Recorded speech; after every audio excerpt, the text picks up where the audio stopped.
everyday actions can be affected by your range of motion, things like reaching up to a high shelf or even tying your shoelaces. So Emma and Richie are going to show us 2 key exercises that will help us increase that range of motion. Today we're going to look at some mobility exercises. The first exercise we're going to look at is for our neck.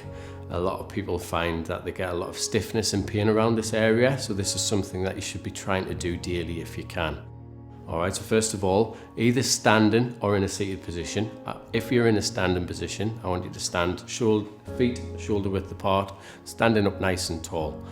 Yeah, nice posture, lengthen up through the crown of the head, create a little bit of space in your rib cage. All we're going to do if you're in a sitting position is sitting on your sit bones, sitting up nice and tall on the middle to front part of the chair.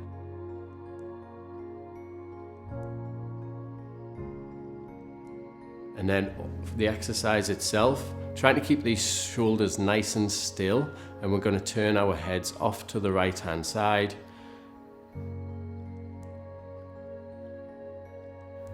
As far as you feel you can, until you feel slight discomfort, but don't force it. 3 seconds, and then turn back to the center. Once we're looking forward, we can go off to the left.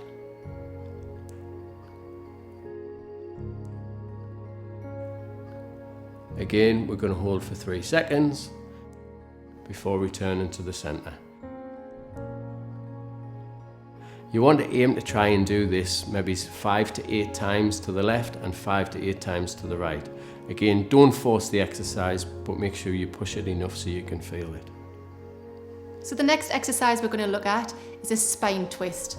So again, we're going to mobilise the spine in rotation. So we can do this in a standing position or a seated position. So let's set the body up first. So feet hip distance apart and parallel. And then think about that nice length through the crown of the head. If you're in a seated position, make sure you can sit on your sit bones, even weight on both sides, lengthen up through the crown of the head. So we're just going to fold the arms over the chest. Elbows are down away from your shoulders, up nice and tall. So if you're in a seated position, make sure that the weight doesn't change on your sitting bones. And if you're in a standing position, make sure that the pelvis remains still. So just visualize headlights on your hip bones, shining forwards. We're not going to turn these. So we're going to turn the spine to look to the left,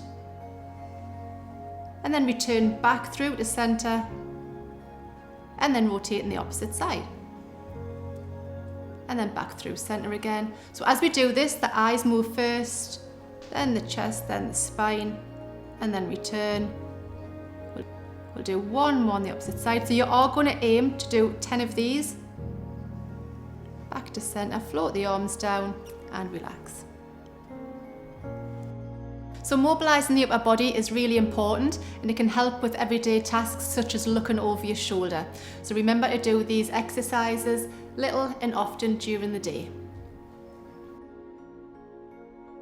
While doing these movements, it's important to remember to look straight ahead. Challenging yourself means you can see results more clearly. And don't forget to keep adding to your exercise diary so you can see your progression. And if you'd like to give some more exercises a go, you can visit the website of Gateshead Older People's Assembly, or you can give them a call.